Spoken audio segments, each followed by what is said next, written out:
Jinsky as musical director. Bruno Walter.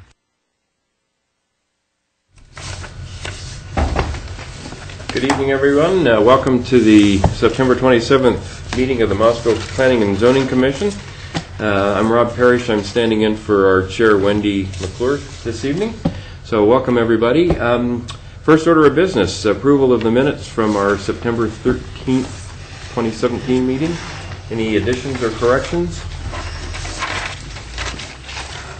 I'll make a motion that we approve them. Okay, Dennis, move. Kurt, second. All in favor? Aye. Opposed? Abstentions? Okay. Next order of business, correspondence, Mike. Nothing from staff this evening. Okay, that was easy. And Joel is not here, so I guess we'll scoot on past the. You're liaison to the Transportation Commission too, aren't you? I'm not. You're not. Historic Okay. preservation. Ah, okay. Bill's So transportation. So we'll skip on past number 3, and item 4 is public comment. It's 15 minutes when members of the public can speak before the commission. If anybody is interested, Victoria? No? Okay. Well, anybody that's interested, come on down. So, item 5, 2009 Comprehensive Plan Updates, Chapter 4 and 5. Mike, you're on. Okay.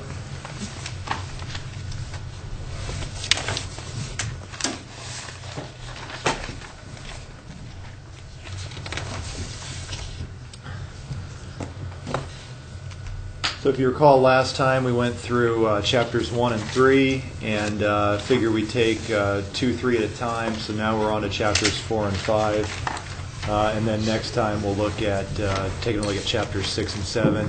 We are getting some feedback or some input from other commissions. So Sustainable Environment Commission, as you recall last time, we had Victoria had come and submitted some comments, and we had directed the Sustainable Environment Commission to give some recommendations regarding climate change within the document. So I met with them, I think it was last Tuesday? Week ago.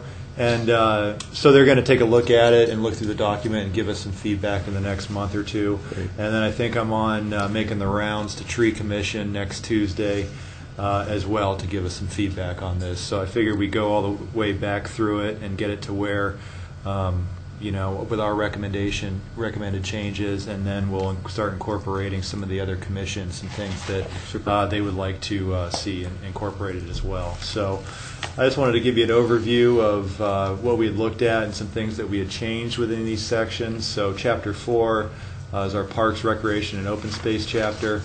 The main thing that's been updated since 2009 when the comp plan was created was the Parks and Rec Master Plan. So that was updated in 2013, and really we just needed to update this chapter to align with the Parks and Rec Master Plan, which I think is going to be updated again this next year. So we'll be looking at maybe updating that 5-6 years from now. A lot of the changes had to do with NRPA, which stands for National Recreation and Park Association. They have some standards that they put out. A lot to do with distances of service areas for parks. There are a couple of, for instance, neighborhood park service areas I think changed from the document. We originally had a quarter mile. They had changed to a half mile of service area where neighborhood parks are intended to, reasonable walking distance for neighborhood parks to serve the population that surround them. So just updating a lot of those numbers. We had some new parks since 2009. Over there, Almond Asbury area, Lillian Woodnorth Otness Park, which is a linear park, was created. We have Atani Park, which is in Rolling Hills subdivision, Rolling Hills 8th edition, I believe.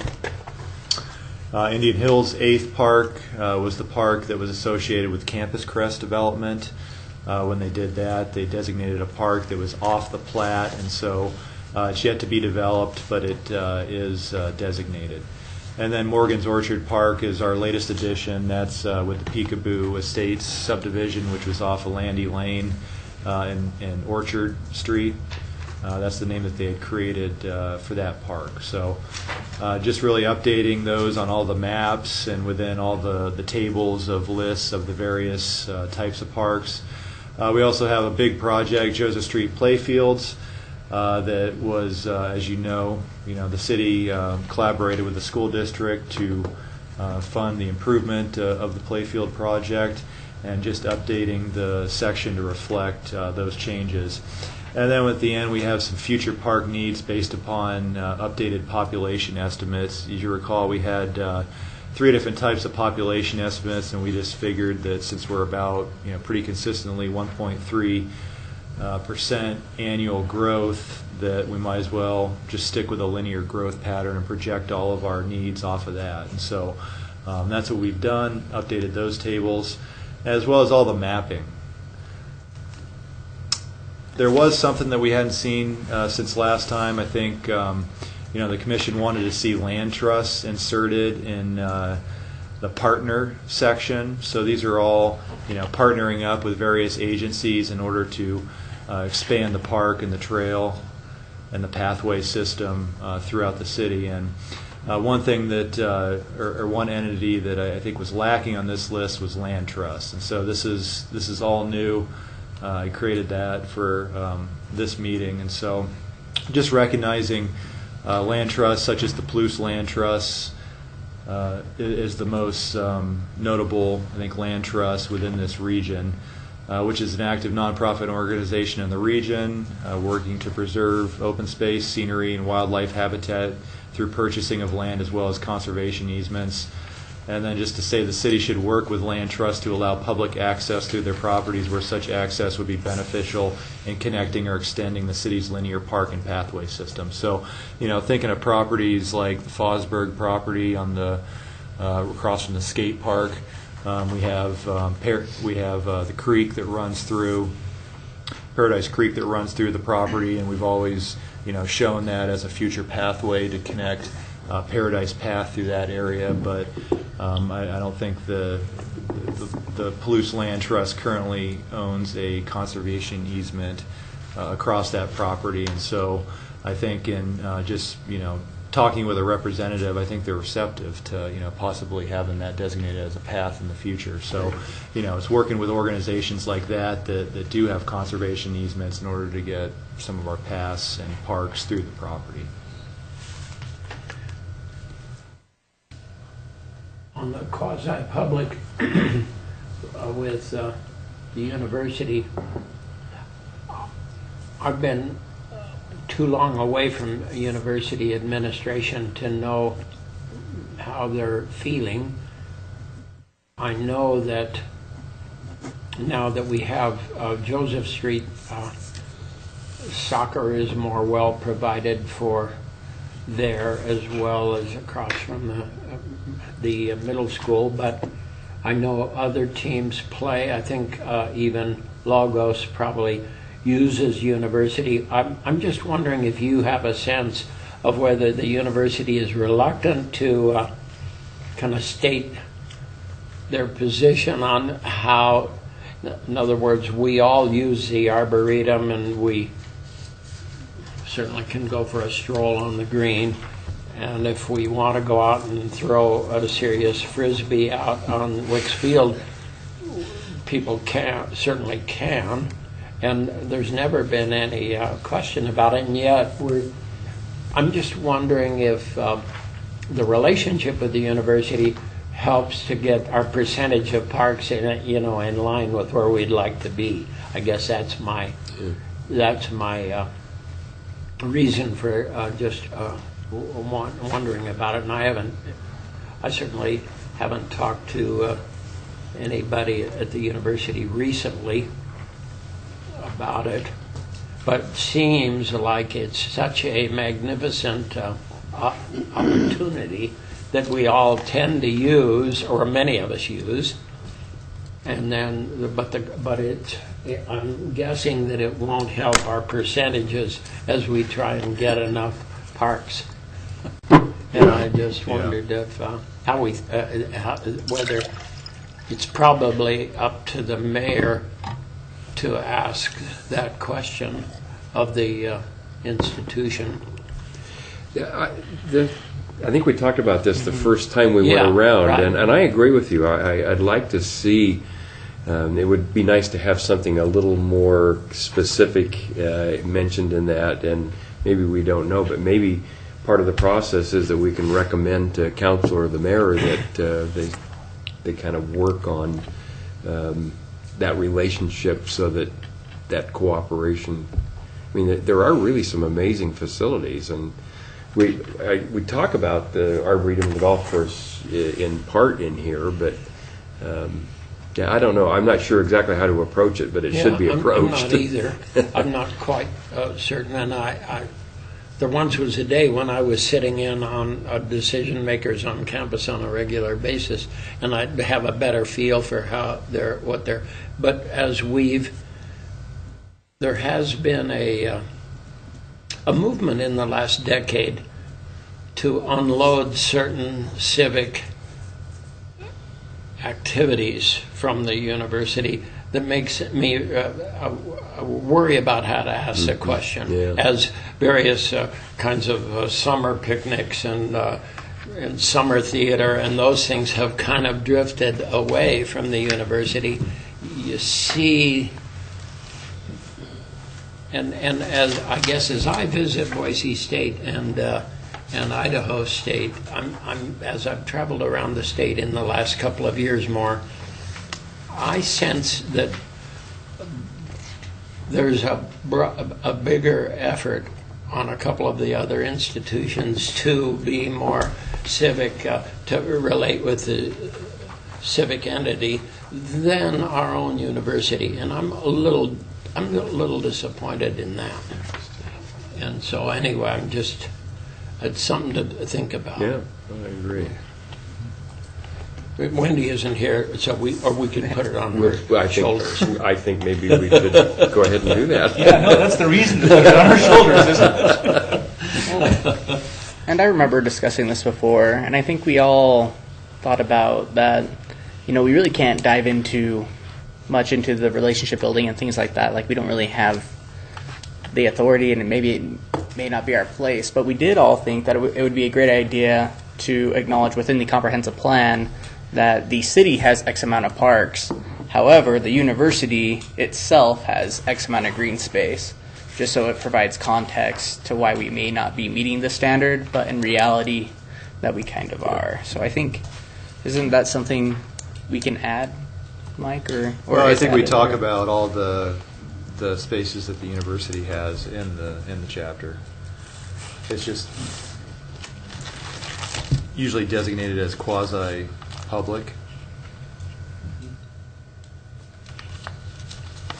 I just wondered if there's a quasi, since it's quasi-public, can there be a quasi-legal way that we can make the city, if we're going to start counting parks and seeing a number of acres available, is there a way to suggest that a third of the university, of those green spaces might be considered, because anybody who wants to go to the Arboretum can go. It's certainly, we all own the university. It's our university. It's a state facility.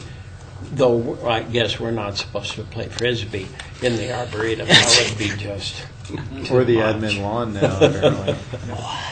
Well, the test would be is if you can have some sort of official event, or organized event would be a better term up there without having to find a university sponsor. And most of for the it. events happen because of departments on campus who want. So we have we have concerts. Yeah. Most of the people who've gotten married in the Arboretum have been employees of the university.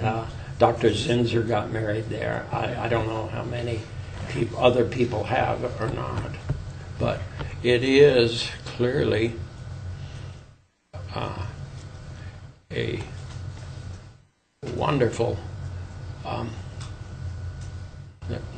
I can't think of the word right now. There were, and I can't find it right now as I'm going through it, but there was mention of the Arboretum, and I'm not sure it specifically called out Guy Wicks, but I would love to see it actually describe the acreage and the fact that it is accessible to the public. Maybe Guy Wicks isn't, although... Well, I think that the path, Paradise Path, the Armstrong Path, goes right down the whole campus, down Wicks Field. Right. So anybody who takes that path is in a sense using Wicks Field if you ride your bike from Troy to... And the university certainly has encouraged everybody, visitors and residents alike, to use the Arboretum and spend time there. So Yeah, they're all on the map. Well, and if you don't think it's any advantage, it's kind of maybe a little bit of a fluff issue. But as we start to have this agency start to say, oh, you should have so many parks, and having a lot of parks doesn't mean that you're going to be wonderful. I know in New York, the Bronx had a larger percentage of parks than any other borough of New York, and it burned and went south. So having parks doesn't mean that you're going to have you're going to go to heaven. But if we use them right, it just seems that I continue to think of them as both the path and the green and the Arboretum as just civic opportunity. Mike, on page 4.7, there is mention in the Parks and Recreation chapter of the 99 comp plan, there were over 230 acres shown as open space on the university campus.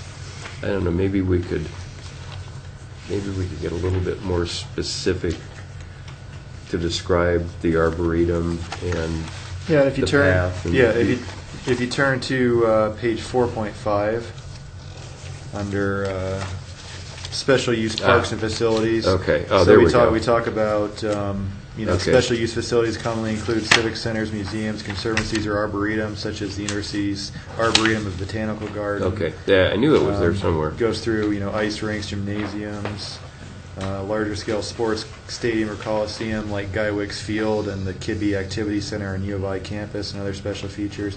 It talks about them, but we don't have them necessarily here in the list. And the list just seems to be city-owned properties. So maybe Parks and Rec Commission will be certainly weighing in to make sure that all the master plan changes were incorporated, and then Bring that up maybe with we the parks. could. I don't know who's liaison to the Park Commission, but It'd be Dwight, so I could talk to Dwight about having them take a look at identifying more of the U of I facilities, and then the commission's question about maybe expanding upon a partnership to explore opportunities with the university that could benefit. Yeah, so let's do that. I think we should, best thing to do would probably be send that recommendation over when they review it to take a look at it, see if they could. Okay. yeah, I like that. Yep, that's good. Yeah, it might be nice to have it flagged somehow in the comp plan so that if it ever comes up that we are running against a limit in terms of open space, that it reminds somebody that maybe we can count some of the university. No, that's good. I think that's a good suggestion. I'd rather see a line there that says the city has explored rather than should. Should, yeah. Duh. Let's just do it. Yeah. I'd be happy to talk to somebody, but I think Wendy should. Yeah, I agree completely. You and Wendy can go play frisbee on the. Huh? I said you and Wendy can go play frisbee on the admin. Exactly. Yeah, let's see how Green. serious they Someone will come out to speak to you. So that brings us to the park maps. So really, the significant changes here are we used to not have this list. They all used to be named on the map. And so we've eliminated all that clutter on these map, and just it's hard to see, but you can probably see Yeah. it better on your printed copy. Put numbers, circles with numbers on the inside of them, just to identify the various facilities here on the left side. I think the one that we added since last time were what we had gone over before. Morgan's Orchard Park, Rolling Hills 8th Park, and I think we have Indian Hills 8th as well.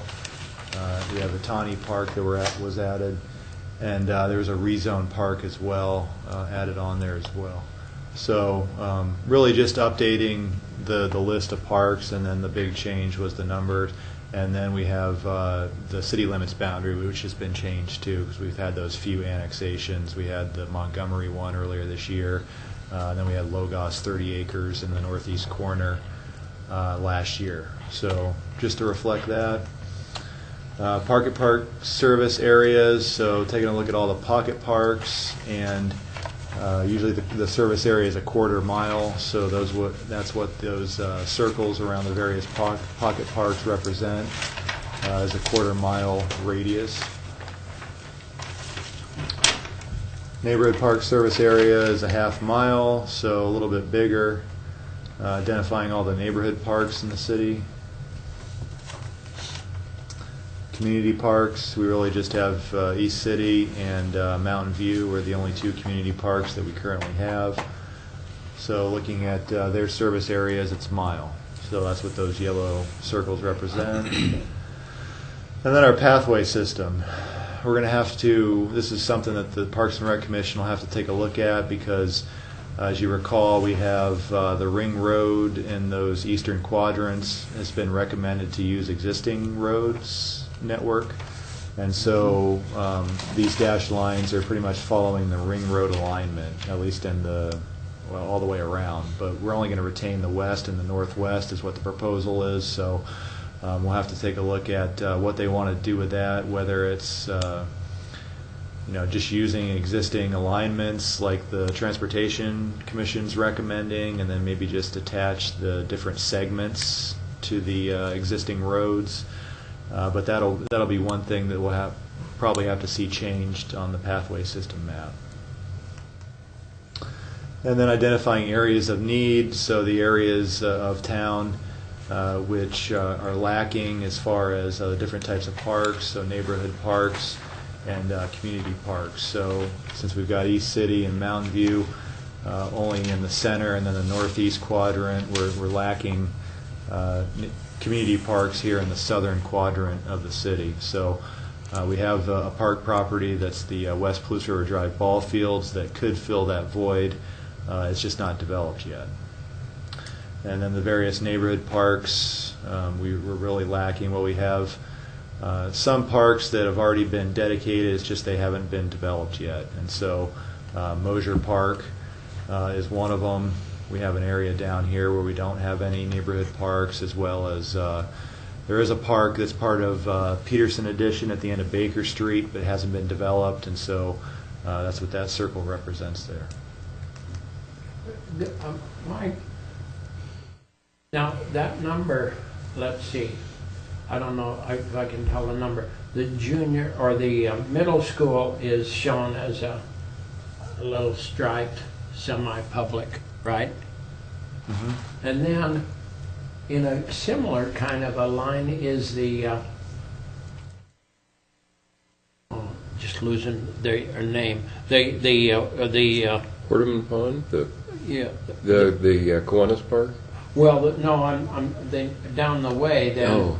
is let's see, no, oh, I see. That's probably McDonald School. That's colored the same way, isn't it? McDonald School. Oh, okay. I get it. I get it. I was looking for the. So what's the purple one? What's that purple thing? These? Hamilton Low. That one right there. Well, that's Hamilton Low. Special use park. So what about the private property that is a kind of nature preserve? It doesn't get shown? The Carroll, the land trust? Yeah.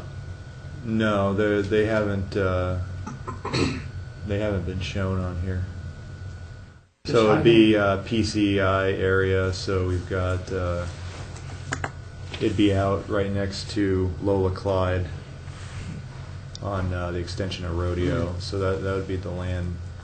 We have some, conservation easements over in this area with PCI, and then the property, I think the DeSantis property to the north of that, and then the Fosberg property is right there. Right.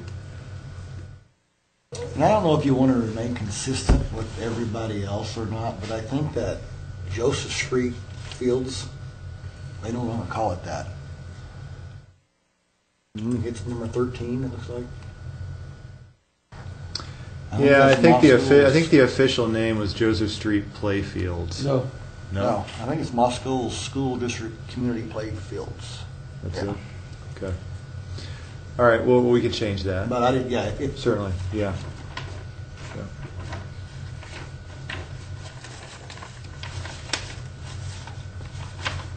that's all I see. Rob, Yes, sir. if I may. Yes. Mike, 441 and 471 talk about pocket parks being a quarter of a mile radius. Mm-hmm. But your table on 49 has 1/2 mile radius.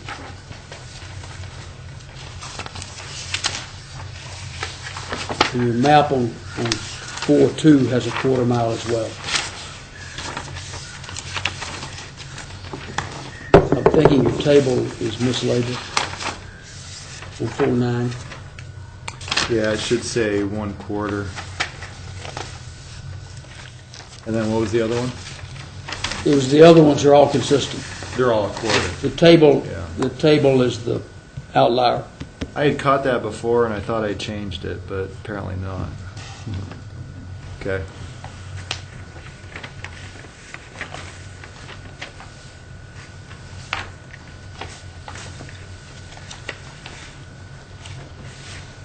And if I may, Yes. Mike, on 417, paragraph 49,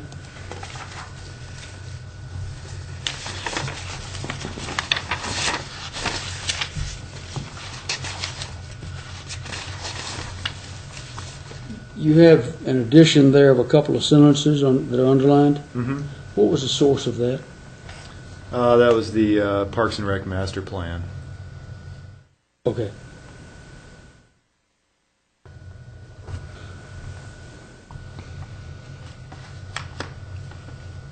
And I think you're correct. You need to get continuity between this plan and the Paradise Path group and the Transportation Commission on the East Ring Road. Yeah. So, Walter, the 4.9 you were talking about, the reference to the percentage of the budget that for Parks Yes. and Rec? Yeah, I was just curious about the source. Okay. No comment one way or the other. Yeah, it was just, Dwight left it up to me to go through. The Parks and Rec master plan expands on a lot of these sections, but it's almost verbatim, most of them that are in here. So a lot of it, when they updated it in 2013, I just went back and added the sections that they had added back then and updated it that way. Okay. So, Great. all right, anything else? No, if we can Anybody see? just get with Dwight and Sure. kind of and tell them that Wendy's available to help them if they need it. Okay. All right. Hearing nothing else, we'll move on to Chapter 5, which is Public Utilities, Services, and Growth Capacity. Taking a look at what we'd updated here, the biggest change, or I guess the biggest two changes were, since we had approved this in 2009, we had put together comprehensive water and comprehensive sewer system master plans. And so that really updated a lot of our infrastructure information that could in turn inform this document in order to update the various sections that we have within the chapter. So a lot of it's going through and just updating the numbers and the information that's been gathered with those comprehensive master plans and inserting that into this section. We also had the development of well number 10. That's been a large undertaking with the creation of that, drilling of that well, and updating the section to reflect that. I think Palouse Basin Aquifer Committee had gone through and updated their water action plan and pretty much scrapped the previous action plan that they had. So there was a list of 15, 16, I believe, different points, and just updating their action plan within the document. And then identifying or recognizing the conservation strategies that the water department's undertaken, xeriscaping, wise-scaping, low flow fixtures, so shower heads, and the rebate program that they've enacted for those fixtures, as well as low flow toilets. So just updating the things that they have done since 2009. We went to single stream recycling, which was a big step, and so the plan had previously recommended that we pursue looking at single stream recycling, so just updating that section with our usage numbers, which has been great. The amount of recycling that we've been collecting has just been a lot more than it was previously without single stream, so that's been great. Looking at the capacity for growth of the city and our existing system, and then we went through and updated a lot of the charts that are within the chapter. So looking at the growth of Moscow relative to Latah County, this is a new chart since we have up to 2015 was our last population estimate where we have population data to put in. This is new water production history of Moscow, looking at, and this is information that was from Palouse Basin Aquifer Committee in their report, where we have a voluntary ceiling of 125%, which is 875 million gallons, and it shows the voluntary cap in production here. We show kind of a linear rate where we've been 1% annual increase, and then we got a 5-year running average, which represents this line right there. And as you can see, ever since about 2004, we've been below that voluntary rate of 125%. I think in 2015 we were just a tad above that, so we were at 878 in 2015. So we've been doing well ever since I think it was enacted in around 2003, 2004. Precipitation. Looking at just updating the numbers there. So previously we had 2004 to 2007 was the date range, and then we updated that to 2012 to 2015. Actually, not a whole lot changed. Updating the numbers at the table on the bottom here. Pretty consistent with what it was before, but obviously it just varies by year. Some years we have big water years, some years we don't. Really, I guess the thing to take home is that it just varies from year to year as far as the precipitation. Looking at our maps that we needed to update, potential stormwater constraint areas, these have remained the same. This is mainly Hog Creek, which is our stormwater conveyance in this portion of town, running through underground culverts a lot of the way. We have managed to daylight quite a few areas of town for Hog Creek, but it still remains pretty much underground for a lot of that. Looking at the growth areas, this was our previous map, and just taking out the areas that we've either had subdivisions start being developed in, vacant land that's currently been being developed or has been developed, and so I updated the map based upon that information. So we've seen some changes, with Anderson addition down here in the southwest. Campus Crest took out this larger chunk here. Identity Project at the South Couplet I'd removed that. And then it was, it was kind of curious. We had some areas, I think this is Gormley Park, that we had identified as a growth area. And so just looking at some of those areas that didn't quite make sense, and then we've got all downtown. I'm assuming that it was thought of at the time that we were looking more towards infill development there, and we really didn't define what a growth area is.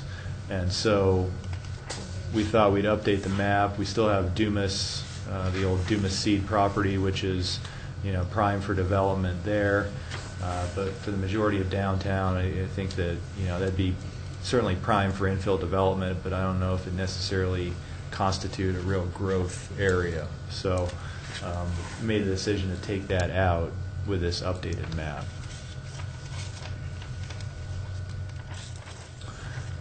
Public safety facilities really haven't changed. We haven't had any new facilities built since 2009.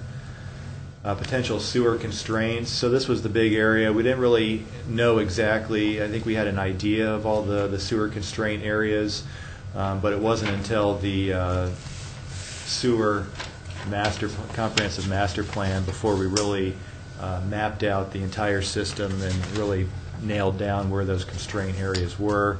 So as you can see, it's really a large area. Got all the way up Mountain View, close to the center of the city, White Avenue, this whole area, close to the South Couplet and Legacy Crossing. Well, after the master plan was conducted, we just really have it, narrowed down to these few areas. So we still have an issue over here on White Avenue, and the constraint areas are identified by areas of over 75% capacity utilization. So those areas where we're at or above 75% of capacity. So it's out there at White Avenue. We have this short section of Sweet Avenue here, and then we've kind of got this area, Morton Street, up to Orchard Avenue area there that is meeting that. It seemed like there were sewer problems over in like the Kenneth Street area or something. It seemed like those came up more, and that doesn't show up here. I think that, yeah, I think Sewer yeah. issues, they seem to have some dilemma. They must be older, not as well functioning, or something was caused some issues, and I'm not sure I can remember what they were. Yeah, and that includes Kenneth as well. I so see. that balloon there, Kenneth runs pretty much I right. see. Right Comes like out that. Yeah, to it. comes out right there. So that's still an issue in that area.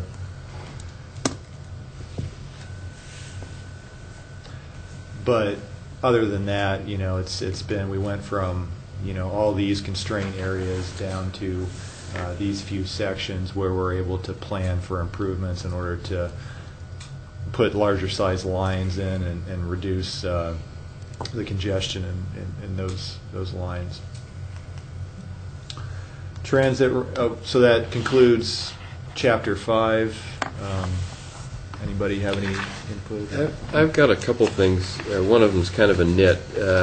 On page 519, at the end of the solid waste and recycling section, we insert this table on growth scenarios, but that doesn't come until the next page, and I'm wondering if it just was confusing reading through it to all of a sudden get into these growth scenarios and wonder why it was at the end of this one section.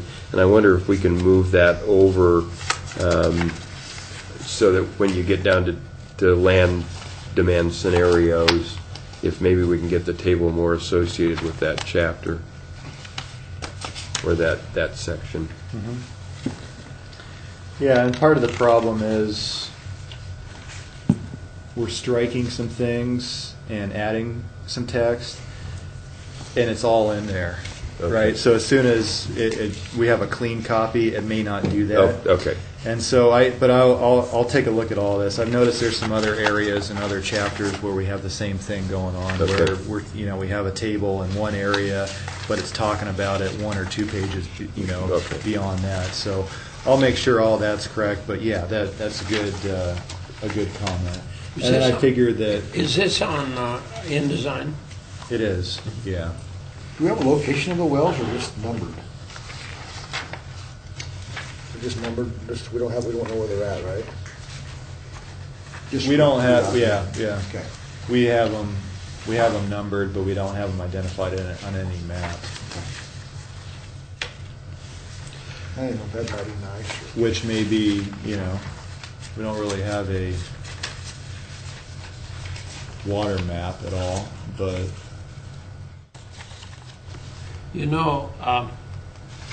On a bigger scale, knowing where your water is has changed dramatically in the last Yeah. 20 years.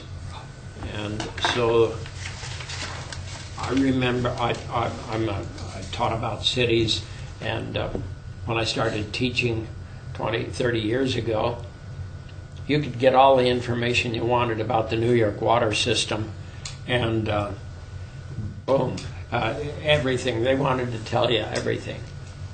After 9/11, you ask a question about the New York water system, and they put you in handcuffs.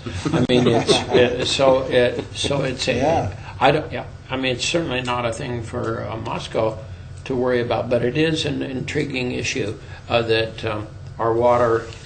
The water line, if somebody did something, if you wanted to blow New York off the map, you just have to put a bomb in that 23-foot water line that's coming out of the mountains, and it'd be like Puerto Rico. There would be no water. And so our country has changed. So it's not as clear that knowing where those identifiable spots are is there once was such a wonderful world that we lived in. Walter, if you had a... Nels, in that regard, a member of this commission asked me a couple of months ago, what water wells have emergency generators? And I said, well, I can get that for you. So I talked to Les, and he said, well, we really don't want to publicize that. I said, well, can you give me how many out of how many? He said, I can do that. So that information was passed forward, like you're talking about. Mike, on page 5.3, paragraph 532, the first paragraph, last sentence. 532. okay. I would, you can check this with Les to see if he would agree, but I would suggest that they still remain not totally understood. Instead of well. To well understood. And on page 513,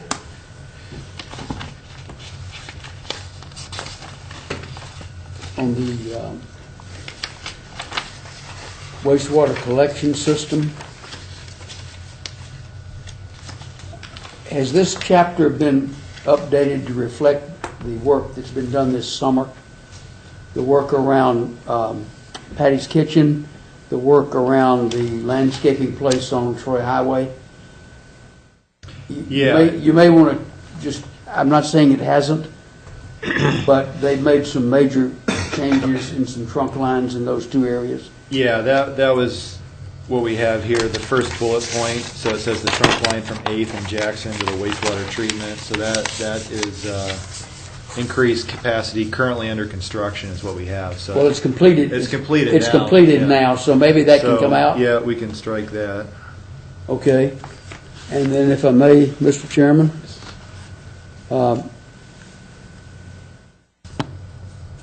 519, Mike, page 519.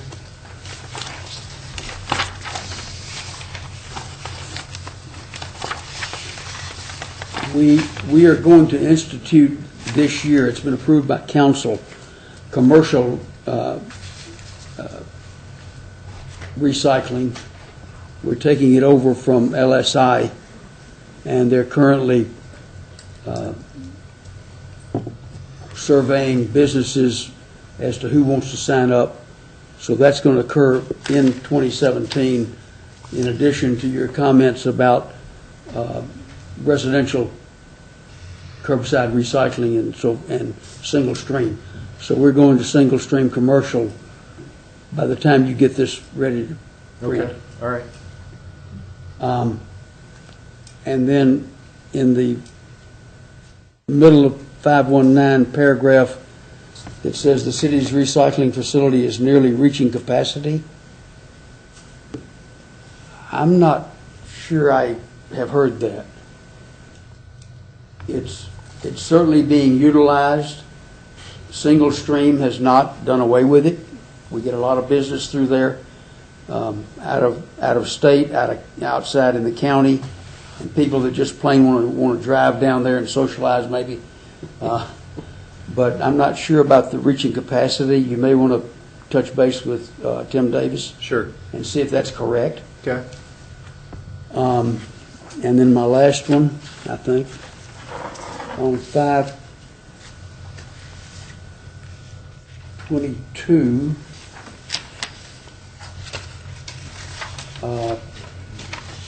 paragraph 592, the new number 2, preserve aquifer recharge areas. Aquifer recharge is illegal in Idaho at this time.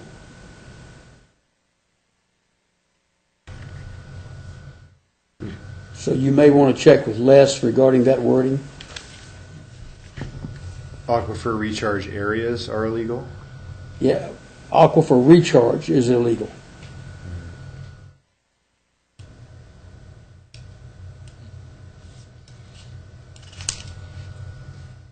You can reuse, but you can't recharge. And I don't know if they're just referring to areas where it just seeps back down into the ground without being, if you're referring to like injected, you know? Injected is illegal. Yeah. So you just to check your wording. Okay.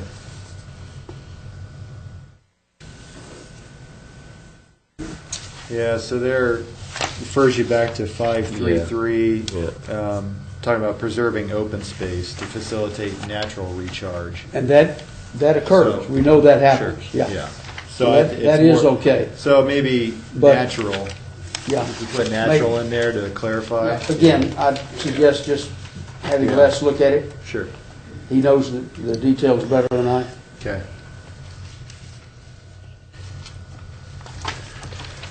I have one other area too that, and I'm not quite sure how to approach it, but we know that there are going to be some significant stormwater requirements coming down, and I'm wondering, without exactly knowing what those are going to be, I'm wondering if somehow we need to address at least what we know or what we think is coming somewhere in this, at least to the extent that we know about it. I'm not quite sure. We have let's get over to it here. We have the stormwater conveyance and treatment, section 5.5, and I don't know. Was it Tyler that talked about that, or was it Les? I can't remember, but there was something recently where they had been consulting with Pullman because it happened over there, and it had a significant impact. So I'm not quite sure how to address it, but Well, it had to do with the temperature of the water as it crosses the border. well, it was part of it, but it was Well, it also, it's our phase 2 stormwater that's coming down from the federal government. Right. So, Right. We have a permit that with the feds that is looking at regulations that they're going to impose that we could get fined if we don't pass these on to the city. And so I'll have the water department's taking a look at this as well. And so I thought I recalled mention of the phase 2 program here at some point, but I can't find it right now. But Okay, well, maybe we could. I'll make double sure check that, we got water taking a look at it right now, so they should be able to add that. Okay, super. Good. You know, Mike, if I, just an odd question. On figure 5.2, on 5.3, I'm sure you've just taken that from the PBAC or something, but as I look at that and I see the Grand Ronde aquifer kind of oozing out toward the Snake River, I don't know what that means. Is that good? Is that an... in other words, I presume that the Grand Ronde aquifer is a quantity. The fact that that drawing shows it kind of, you almost imagine water leaking out into the Snake River, and I don't think that happens necessarily. They don't know. Huh? They don't know. They don't know. So, anyway, it's May or a may not. strange drawing to me. I've never really, I guess I've never focused on it until just recently when we looked at this. So the Wanapum seems more defined. The Grand Ronde is just down there somewhere, but then it makes you wonder how the... You know, I don't know anything about water rights and who gets the Snake River water and how that it flows together. But I presume you just got this from. Mike, you might want to check with Les and see if this is the most current. To my memory, the Wanapum doesn't go to the Snake River Canyon. It peters out before it gets to Pullman. And like Nell says, this is probably a PBAC drawing, and the question of whether or not it's Okay.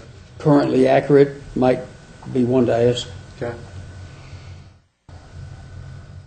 There's been suggestion that the Grand Ronde might leak into the Snake, but they've not quantified that. How little we know. Beauty of PBAC is the more you learn, the less you know. Anyway, that's not a big issue, but it's just something that you might just check. I don't know if that's if there is another drawing that. Yeah, I I caught can my check attention. that. Well, Tyler and the water department are taking a look at it, and I think he's the chair of PBAC right now, isn't he? So I think we should get the most recent. So, all right, anything else? No? Okay. Well, I just wanted to share with you, this happened in Chapter 3. We were taking the Moscow on the Move transit map and just putting it in the comp plan.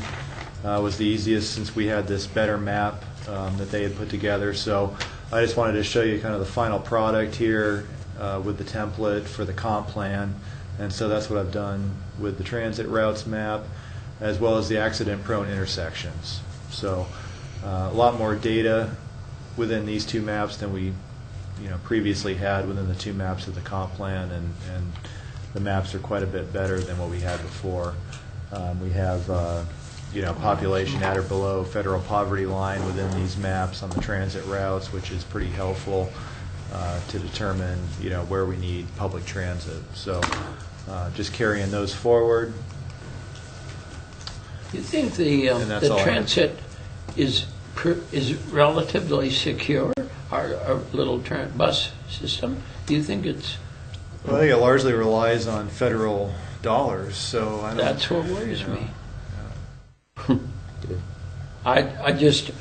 I'm dumbfounded and pleased that a little town like Moscow can have a transit system that is clearly helping a lot of people and encouraging people to be able to be less reliant on a car per person, which is really amazing for us.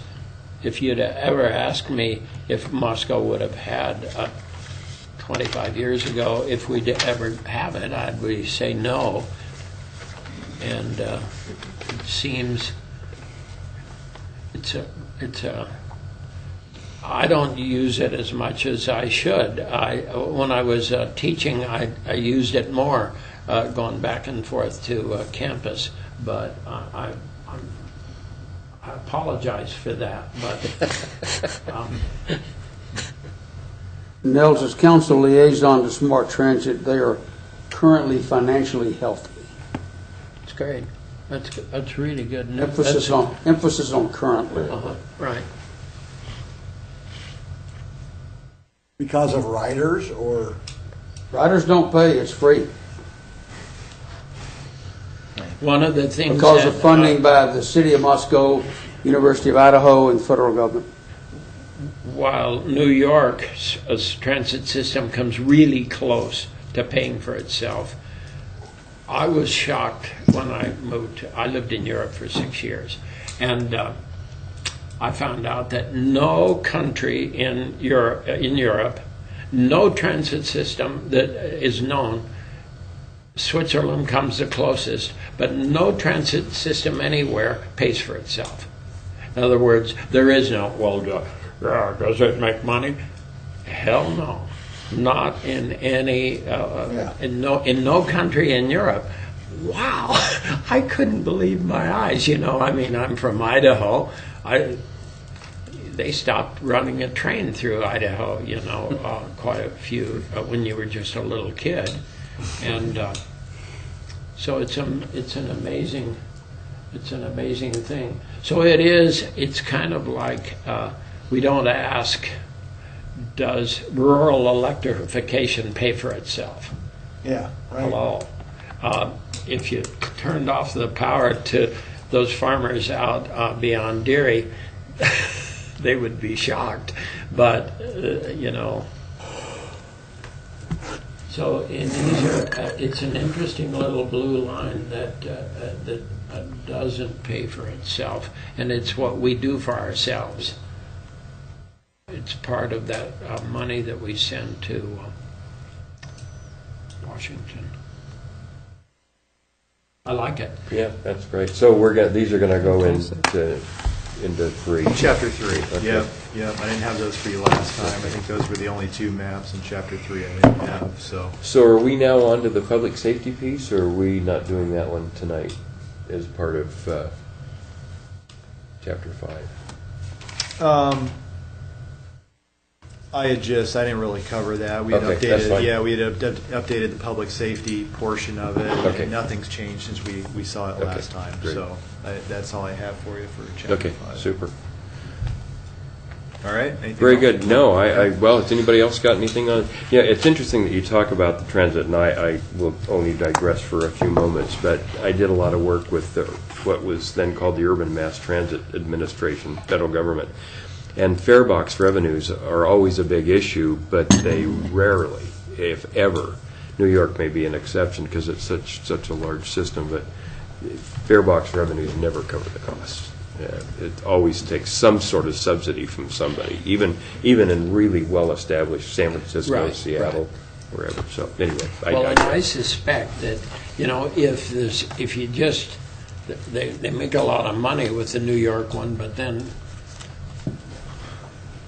they also have, I don't know how many, their size of their police force, but the New York is that unusual place. When you think of 35,000 police officers on grade level, and there's probably 10,000 below, but 35,000 cops, that's a lot of cops, and you think, wow. That's what everybody in Latah County has a job as Exactly. Yeah. Okay, so I guess we're on to item number 6, the use table ordinance. Yeah, so really the only thing I have for you tonight is kind of a follow-up conversation about our off-street parking standards. So I think we had a question when we discussed this a couple meetings ago. The commission wanted to see some maybe examples of educational institutions, so high schools, middle schools, K through 12. We had so this was what we currently had for the off-street parking table, and we were moving towards a table that looked like this, and we were updating a lot of the calculations for the parking. Were based upon number of employees or staff, things that kind of numbers that change over the years.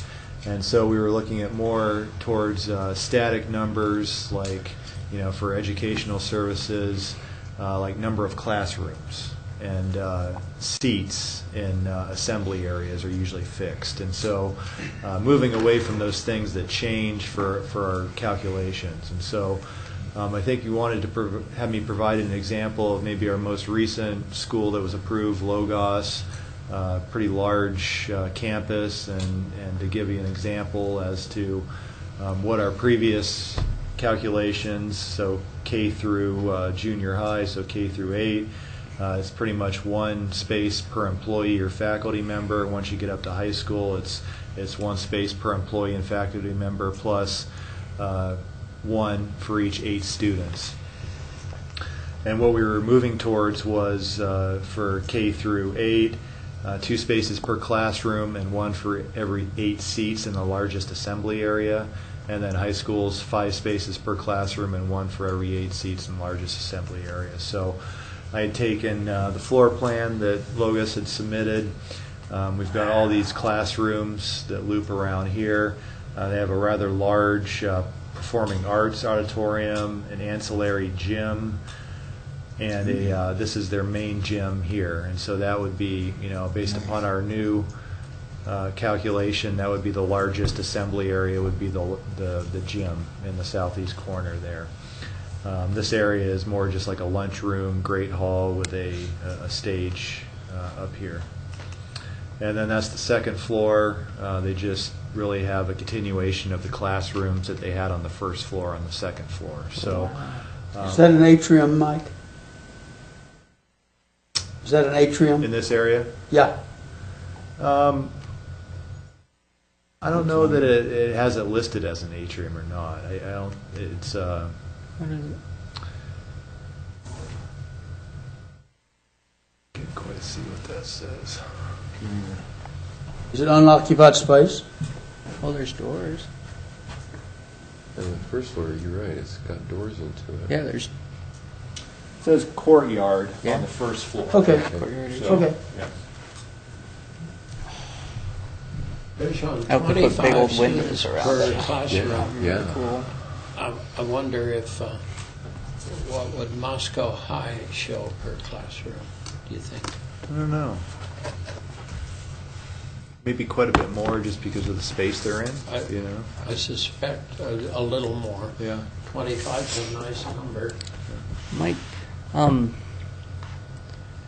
for the numbers that we determine, like for the high school and things like that, has the city ever thought about doing a straw poll of the students who actually do drive to try to get a more accurate number of the number of students who are driving to base our number of spaces off? We haven't. No. I don't know. It could be something to consider. Growing up in Rigby, we were a lot more rural than Moscow. So everyone drove. You had 50-60% of your student population. Moscow, it's a lot different. We're a lot more compact, but something to think about, just so that we have a more accurate number. Like maybe it could surprise us of how many students actually do commute to the high school.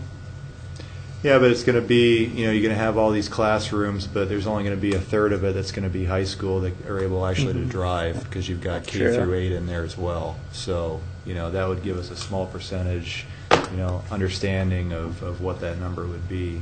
But the rest of it, they just True. have to be dropped off because they don't have licenses. And even freshmen, wouldn't be able to Sophomore, drive. juniors, and seniors. Be sophomore, juniors, and seniors. Yeah. So these numbers are supposed to even out. Over No one's the driving entire- at 14? Yeah. Well, maybe in Rigby. A quad, maybe. Mike, you're not doubling up in counting classrooms and auditoriums and gyms, are you? No, Okay. no. Because there is some overlap. In some cases, you'll have parents that will add to it. But the auditorium, I think, during a school day, is the quantity of people in the classrooms, the teachers and the students. Yeah, and that's why, we were looking towards, 8 seats in the largest assembly area. So when we're looking at the floor plan, we're not including, it's assumed that if all the students are going to be in the classroom, they're going to be there. If they're all going to be in the gym, they're not all going to be in the performing arts auditorium at the same time. So, that's why. But you will have sometimes parents in the gym and the auditorium, maybe, I guess. Could, yeah, could. So what did that number calculate out as, or did you? So, yeah, I just went through our current standard, K through junior high, 1 space per employee, high school, 1 employee plus 1 per 8 students. Looking at max capacity, so they had 75 employees and 520 students was the maximum capacity for the conditional use permit, assuming that 170 of those are high school students. 97 was required, and then if the gym's included, it goes up to 185 spaces. So I think there was 88 spaces required for the gym, and so you get the 185. Looking at the proposed standard, so K through junior high, 2 spaces per classroom and 1 for every 8 seats in the largest assembly, and high school was 5 per classroom plus the 1 per 8. Looking at, we had 20 K through junior high classrooms, which equals 40 spaces, 11 high school classrooms, which is 55 spaces, and then the gymnasium, we had our same standard. So right now we have 1 per 8 in gymnasiums. So that came out to be the same number, 88 spaces, and total spaces required. It's like I couldn't have scripted this better, right? 183 and 185 is what we had previously. So, we end up with kind of a more static calculation, and we get to about the same place that we are at right now as far as the number of parking spaces required in the calculation. So it's pretty consistent. That's pretty spot on in my book as far as the calculation. So Great. Okay, so that's. I have a parking question then. What would drive the city to entertain the idea of a parking structure? Do you think what? And I guess that's probably a question. Yeah, I substantial get that. financial. Yeah, I get that. I just am intrigued with. I suppose that Washington State builds. I used to ask this question of every president, and Hoover used to say, when are we going to build our first structure? I would ask him, and he would say, not in my lifetime. He was really adamant about it. I don't know how presidents have been since, and of course they have money in Washington, so they build structures. But you do, I don't know, even as much as I've studied cities, I suspect you have to get close to 1 million. Well, let's put it this way. Boise decided when the mall was going to go away from downtown and be out there somewhere, Boise decided we have to do structures. And so they were going to try and match the mall in number of, they wouldn't be free, of course, but they were going to try to make as many parking spaces in structures in downtown Boise. So you don't have to be 1 million people. Boise was doing that when it was merely 150,000. Because as we continue to be generous to people who move downtown and say, well, you don't have to have any required parking, at some point the rubber will meet the road. And Boise didn't CCDC build all the structures, though? CCDC built all the structures, Yeah. right.